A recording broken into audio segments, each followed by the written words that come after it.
Okay, I think we are ready to get started here. Let's go ahead and check out um, some updates for this year and some best practices. So today we are going to be looking at um, some new awards that are being offered by AIA Utah, as well as just some tips for things that successful submissions have in common. Um, and as before we get into the tips, we'll go through the awards. But one thing I just wanted to note right here, um, what was previously being called Design Awards has been renamed Architecture Award. This is to follow national AIA um, kind of parlance, and that's what they're calling their award. I think it makes sense. It's kind of differentiating architecture from other kinds of design, and as you'll see with a lot of what the Honors and Awards Committee has been doing, um, there's a kind of a shift to try to make a clear pathway from the awards that are being offered by AI Utah into the awards that are being offered at a national level, because we really do see a lot of great work coming out of Utah, and we'd like to see more projects elevated by being recognized at the national level. Um, I did forget to introduce myself. My name's Daniel Rogers, and I am the chair for the Honors and Awards Committee. So let's go ahead and jump in. First new award this year is the Small Project Award. This was a request that we had received. And so let me just go through and highlight some of the things that make this award different. So the purpose is really the same as the Architecture Award, but the difference being we're looking for projects that have a small budget and or size. And like other awards, the jury is really kind of given the task of determining how many projects are recognized. And the honor award and merit award are the two distinctions that are offered similar to the other awards. Eligibility requirements are mostly the same, but we're specifically looking for built projects that are less than 5,000 square feet or under $2.5 million in construction cost. So that's I'd say really the key things to look at for this award. And like the other design awards, the projects need to have been completed in the last 5 years. Okay, the next new award that's being offered, again, based on requests that we received, is a Conceptual Architecture Award. Again, the purpose is we're looking for the best innovative architectural concepts or components. So these are not, I guess we're trying to create a distinction between the Architecture Award and more conceptual design. So this could be work that's focusing on addressing a specific issue or concern. And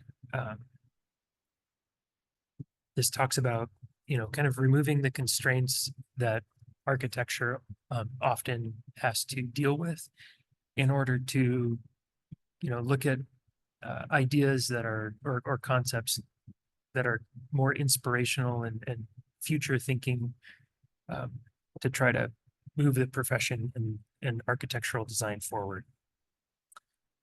As far as categories go, we're again looking at the similar thing. It's up to the jury to determine how many projects are awarded, if any, and they have the option of using an honor or merit distinction for any projects that they select. Down under eligibility, I think a few things to note. If this was a commission piece or a design competition, we're wanting that to be identified. And then all entries must be architectural concepts designed by members of AIA Utah that are not intended to be built. So in the past, we've had an unbuilt category, and what we were seeing is a lot of people would submit an architectural project that had been designed and was going to be constructed in the unbuilt award, and then we'd see that same project come back again a year or two later and submit for the architecture award. I think it had different names back then, maybe built award or design award. The thinking here is that if your project is going to be built, let's just wait and submit it for that architecture award. Again, this award is specifically focusing on projects that are not intended to be built. Another clarification here, we do have a student design award. So this award is not intended for student projects. There's also other non-architectural design, like industrial design, graphic design, urban design. That type of design is not eligible under this category. There are also urban design awards that Urban Design Utah runs each year. So if you have a project like that, we'd encourage you to submit with them. Same thing, we're looking for work that's been completed in the last 5 years. Okay. Tips and best practices. So AIA Pittsburgh created a document called How to Create a Winning Design Award Submission. That I think really captured a lot of the great tips and tricks, and what we're about to show has been adapted from their document. So just want to give them credit for that. Okay, we've got 14 of these, so we'll just go one at a time here. Tip number 1 is think like a juror, not like a submitter.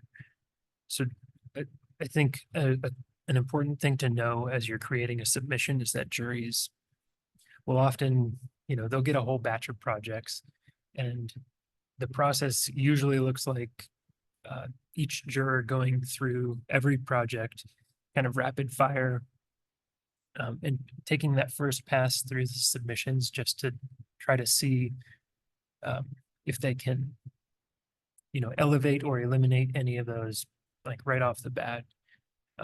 And then they'll end up with a smaller group of projects to really deliberate about. Knowing that, it's important to make your project's strong points immediately recognizable, so it stands out in that first round. And then it's not that jurors are ignoring everything else, but there is kind of that first pass, and then they'll kind of dig in and start to try to understand the projects that stood out at a deeper level.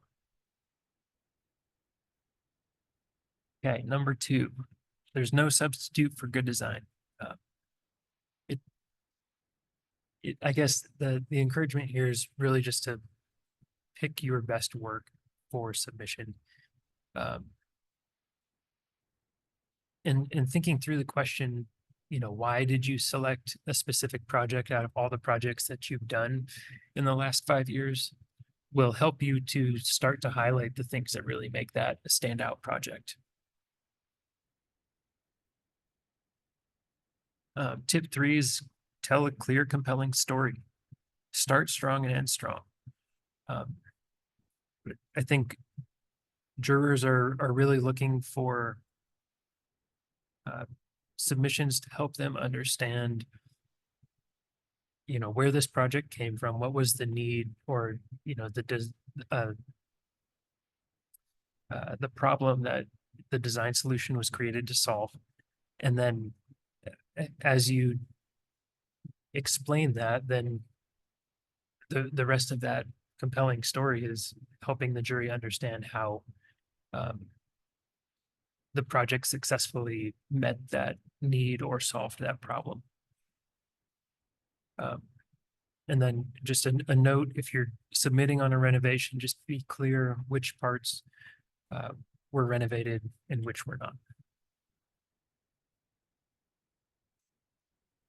Number 4 tip, less is more. I've seen this happen and been involved in creating submissions where this has been a struggle, but architecture is complex, and I think as architects we naturally want to help people understand the entirety of the complexity of the work that we do, and this I think is just not really it's too much information. We can't expect the jurors to you know, understand all of the nuance of the work. So I think this is really a process of kind of editing down to the key moments and the key decisions that happened during a project. So as I guess number 1 is make time to edit, and just think about everything that you're wanting to submit and ask yourself, is this kind of advancing that compelling story that we just talked about in the last tip? If it's not, you should probably get rid of it. And then after you've gone through and edited everything, take the opportunity to go back and see what else you can cut. This is, I think I can't stress enough the more concise and clear the presentation is, the easier it is for the jury to kind of understand what you're saying is unique and noteworthy about your project, and that just makes it that much easier for them to kind of get on board and see the worth in recognizing it. Okay. Tip number 5, write less, diagram more. Pictures worth 1,000 words. I think we all understand this. This is, well, let me back up. We've got really 2 main components for the submission. There's the entry form, which is all written text, and then we've got the slides, which can be a combination of images and diagrams and written text. It's really open to the submitter for how they want to put things together. Some people submit slides that are only images and diagrams. Other people will create composite slides that have, some text on them as well. I guess the point is, if you're going to be putting text on your slides, maybe try to limit that as much as possible. The narrative responses in the entry form are a great place to really, do that writing and describe things in narrative format. Not trying to discourage people from putting text on slides at all. Just be cognizant when you're doing it to not overdo it with the text. Tip number 6, devote sufficient time. So there's time being planned for these submissions, and they do take a significant amount of time. But the thing I think that's really key here is not just planning the time for what you need to create, but give yourself a little extra time to let the submission sit.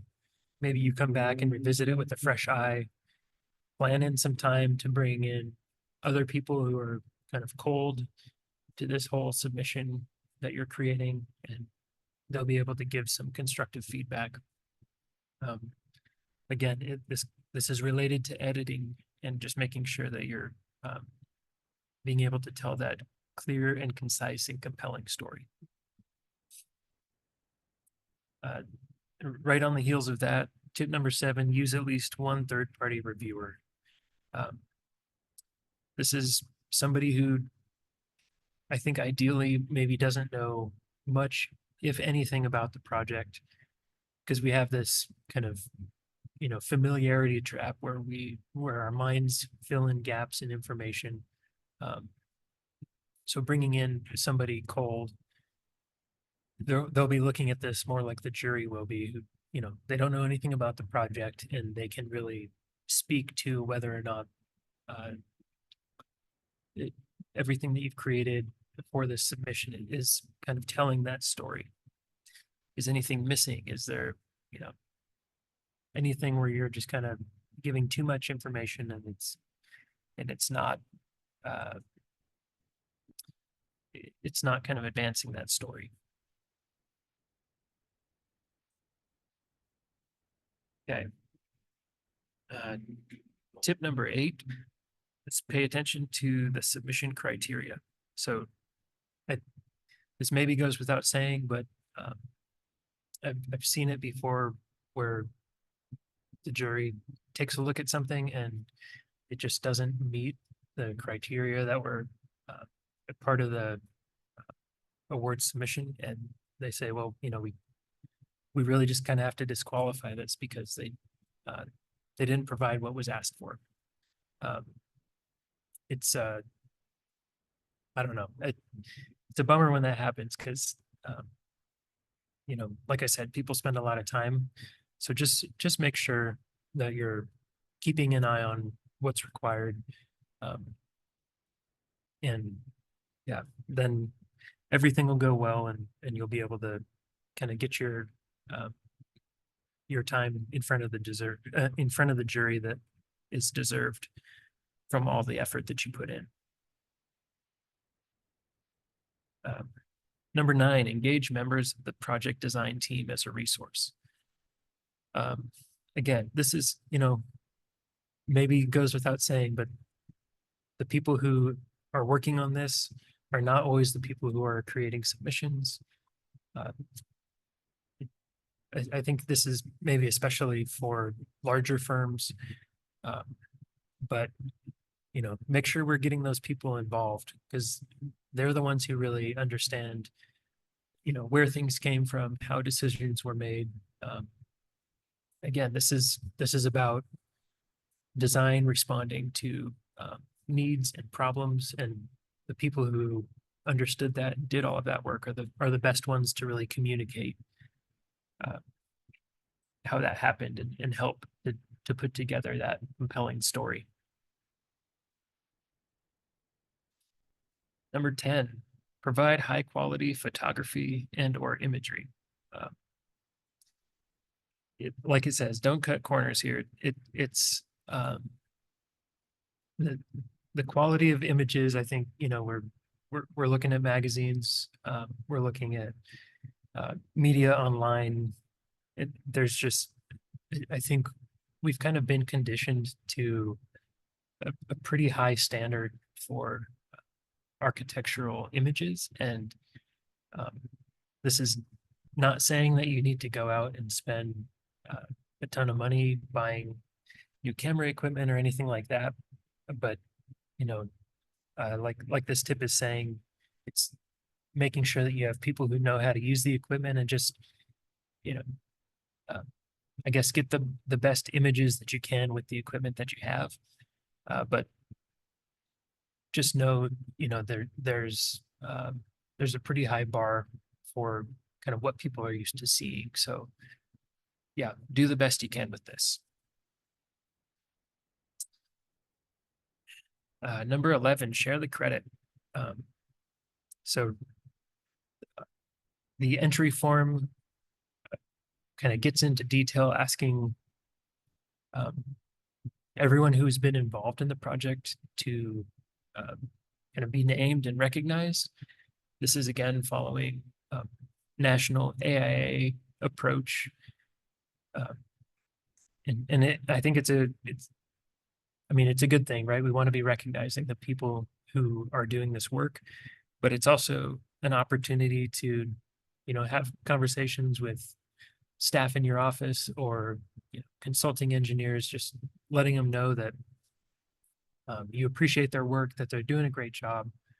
And if your project is selected to receive an award, it's a great opportunity to bring that team together and be there to celebrate it's, we work on these projects that are, spanning years, and there's a lot of life that happens in between these opportunities. So I think just trying to make the most of them when you can is a nice thing to do. Tip 12, if at first you don't succeed, resubmit.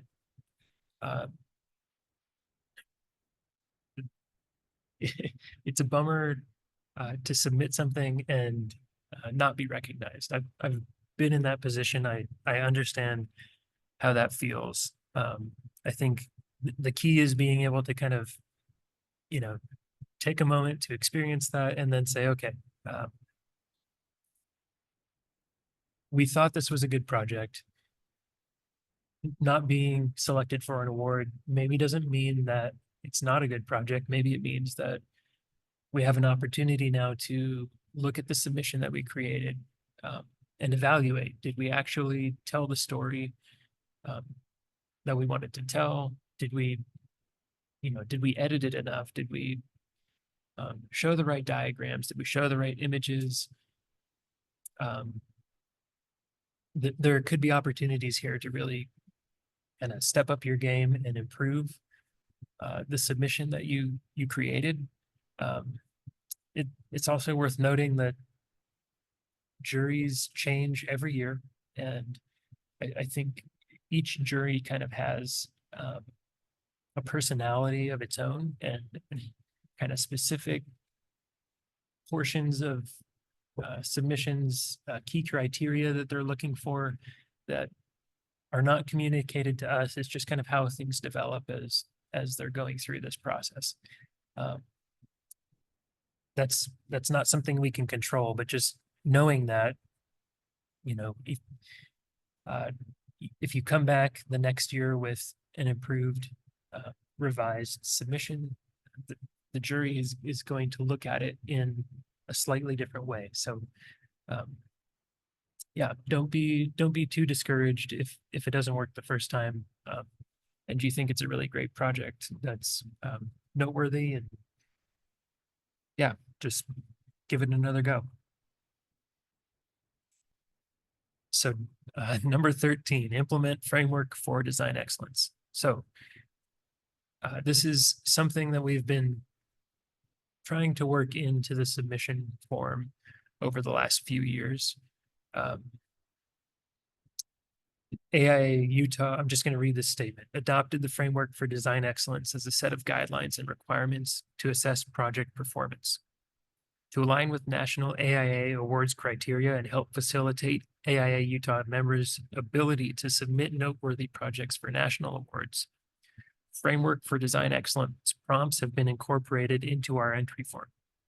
While projects submitted are not required to address all of these prompts, they are expected to demonstrate performance through relevant narratives and metrics as applicable. So I'm going to go through each of the 10 items in the framework here, but we got a lot of questions last year. Do I have to write something for everything in the framework? The answer is no. The idea here really is that AIA as an organization nationally is saying these things are what we're looking at to define good design in the 21st century. So AIA Utah's awards program is really trying to fall in line with that and say, okay, these are the things that we really want to be focusing on. These are the things that we want you to tell us about in your submission. Did they, I had something that doesn't apply to my project. Do I have to write about it? No. You can just say does not apply or skip it altogether. It's really up to you how you talk about these things. But I was talking with somebody last year who was going through the process of creating an entry, and he told me, hey, we started getting into this framework for design excellence portion, and we realized we weren't talking about it in these terms while we were designing the project, but we actually did think about a lot of these things. So I think part of this might be just getting used to thinking uh, with this framework as a lens and kind of using this vocabulary as we're talking about our designs. So again, just a reminder of what the framework for design excellence actually is. And this is the statement off of AIA's website. It's defining principles of design excellence in the 21st century. So they're looking at informing progress towards zero carbon, healthy, just, resilient, and equitable built environment. So what does that mean? We'll go through each of these principles real quick. Design for integration. They're looking for projects that have a thoughtful process and deliver beauty and function. So we're not looking for just functional buildings. We're not looking for just beautiful buildings. We're looking for buildings that do both. Design for equitable communities. Good design positively impacts future occupants and the larger community. Okay. Often when we're designing, we're thinking about who's using this building on day one. Sometimes we're thinking about who's going to be using this building in, 5 years, 10 years, 20 years down the road. It's a little bit harder to do. And I mean, not all projects are necessarily used directly by the community, but let's maybe take a moment and try to think a little bit broader than, just our site boundary, and how does this new project influence people around it? Design for ecosystems. Good design mutually benefits human and non-human inhabitants. Consider the greater environment for opportunities to create harmony. So, animal life, plant life, humans, again, we're looking at kind of going outside of those project boundaries and understanding how what we're designing fits into an ecosystem. Design for water. Good design conserves and improves water quality as a precious resource. There's been a lot of talk of water, especially here in Utah in the West. We're in a super drought. I think this is an important thing that we as architects can be looking at, should be looking at. So let's, carve out space during our design effort to see what we can do. Design for economy. Good design adds value for owners, occupants, community, and planet, regardless of project size and budget. Okay, so this is really about getting the most bang for your buck. How do you create the most value regardless of your project budget? I think we're doing this all the time on almost every project, but let's figure out how to talk about it. And again, specifically in the context of submitting for the award. Design for energy. Good design reduces energy use and eliminates dependence on fossil fuels while improving performance, function, comfort, and enjoyment. I think this has been a pretty hot topic of conversation over the last little while. I'm guessing everyone understands this, but again, let's make sure this is part of our design process. Design for well-being. Good design supports health and well-being for all people, considering physical, mental, and emotional effects on occupants in the community.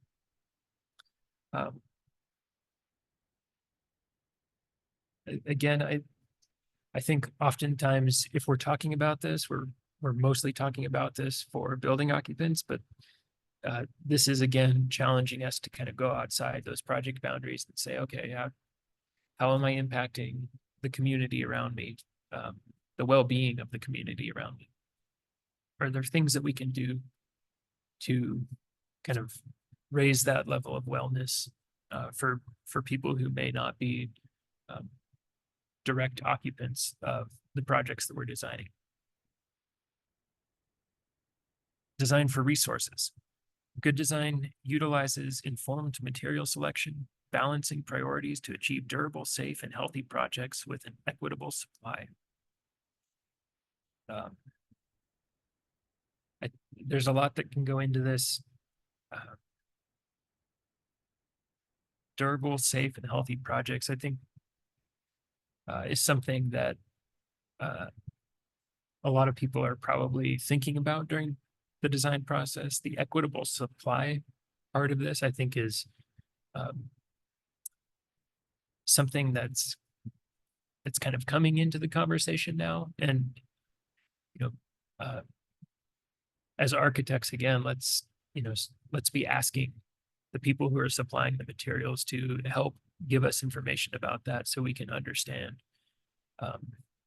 and demonstrate that the materials that we're designing around and specifying are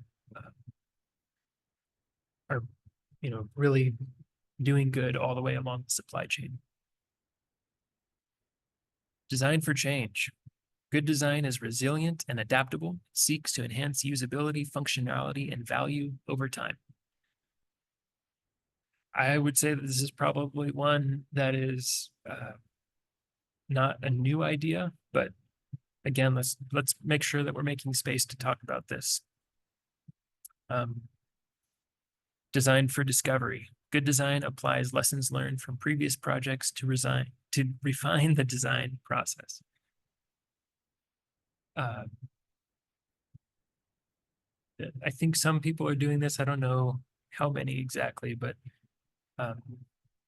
it seems like there's a movement to really start formalizing the lessons learned from projects. I think that's been part of the process for a long time, but maybe not as formally, maybe more informally. Again, with the award submission, it's just something we can talk about how we're doing this. If you designed this project type before, what did you learn from the last one? Or even if it's a new project type, what did you learn from this one? Again, these are built projects. So, these are, I can't remember where I heard this, that architecture is prototyping in real time, right? A lot of these buildings have never been built before. It's a brand new thing. The expectation is not that everything is going to work perfectly, but what are the things that you've learned that you would kind of carry forward to the next time you do a project like this to make it even better? And last tip, put your work out there. So AIA Utah has an awards program. The national level of AIA has an awards program. They're highly respected and absolutely encourage you to submit, but it's not the only opportunity to have your work recognized. So there are a lot of other groups locally and nationally that are open to submissions, and really the value of submitting projects is having good work recognized, so that not only helps you and your firm and what you're doing, but I think the more work that is coming out of Utah is recognized as good design, that really elevates our whole AEC industry here. So, we're doing each other a favor when we're kind of putting our best work forward and just making that more visible to people, especially outside of the community here in Utah. I think that's it for the tips. Would just say good luck, and we look forward to seeing your best work. I did see Melissa, you jumped on somewhere in the middle there. Be happy to entertain any questions that you have. Thanks. Yeah, I might have missed some of the beginning, but did you speak to some of the more like honors awards? I just was curious, kind of best practices, not so much for the design and building, but more for the Young Architect Award or a Young Associates Award or the Associates Award, those kind of items. If I missed those tips, I apologize. Oh, you're good. I did not go over any honors. Um, let me jump to that page on the website and just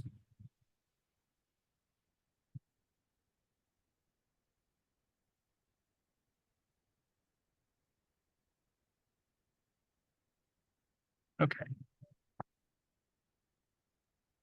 I'm gonna refamiliarize myself with this Young Architect Award specifically.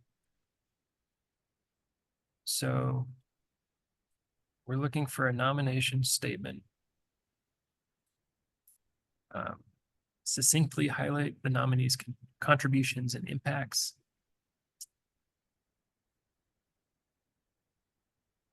A resume includes education, work history, present role, responsibilities, professional contributions, and service activities. And then we have 4 individual letters of support. And then supporting materials. Just demonstrating contributions related to the nomination statement. I think it's in the 20-page piece. I guess usually do you see kind of a mix of writing and photography in that piece to kind of demonstrate the contributions and volunteering? I saw there's some talk about projects as well as your volunteer work. I guess what do you typically see as the mix in that portion of the submission? I don't think that there's necessarily, like X% Okay. projects and Y%. It really depends on the person and what their focus has been. And, it's a little bit, I guess it's a little bit open, but, just, I would encourage you to look for the areas where you can kind of demonstrate some impact. Mhm. I think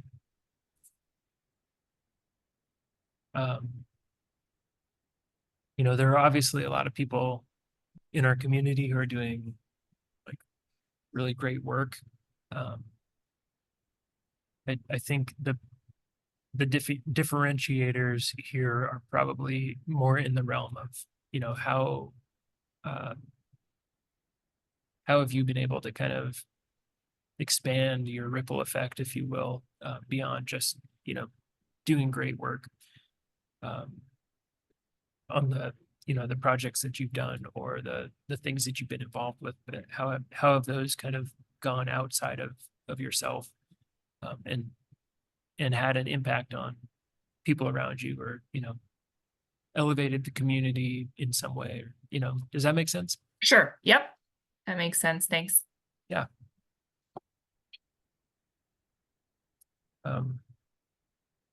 Any other questions I can chat through with you? No, I don't think so. I think that was my biggest question. Thanks. Yeah, you bet.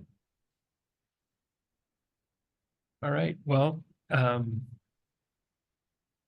think that's all that I have for today. So Great. Thank you very much. This was great. Appreciate yeah, it. we'll call it a little early. I appreciate you stopping by. Yep. Have a good one. Thank you. Yeah, we'll see ya.